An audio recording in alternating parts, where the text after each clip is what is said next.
Praise the Lord. Good morning. ஆண்டவராகிய இயேசு கிறிஸ்துவின் நாமத்தினாலே அன்பின் வாழ்த்துக்கள். கர்த்தர் உங்களை ஆசீர்வதிப்பாராக. இன்னைக்கு நீங்க ரொம்ப நல்லா இருப்பீங்க. You will do well. Hallelujah.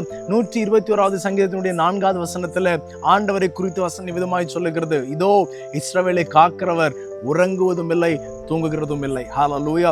உங்களை காப்பதற்காக, என்னை காப்பதற்காக பரலோகத்தின் தேவன் 365 நாட்களும் 24 மணி நேரமும் ஒவ்வொரு நாளும் கண்ணுறங்காமல் தூங்காமல் உங்களை என்னையும் அவர் பாதுகாத்து கொண்டிருக்கிறார். உங்களுடைய வாழ்க்கையில பிரச்சனை வந்துடக்கூடாது, என்னுடைய வாழ்க்கையில பிரச்சனை வந்துடக்கூடாது, சோதனைகள் வந்துடக்கூடாது, திருடர்கள் நம்முடைய வாழ்க்கையை கண்ணமிட்டு திருடிவிடக்கூடாது, போராட்டங்கள், பிரச்சனைகள், விபத்துகள், மரணம் வந்து விடக்கூடாது என்பதற்காக பரலோகத்தின் தேவன் இரவும் பகலும் தூங்காமல் உறங்காமல் நம்மை பாதுகாக்கிறவராக இருக்கிறார். புதிய நாளை தந்தவருக்கு நன்றி சொல்லுங்க. கர்த்தர் உங்களை ஆசீர்வதிப்பார். நல்லா இருப்பீங்க. God bless you. Have a nice day. Amen.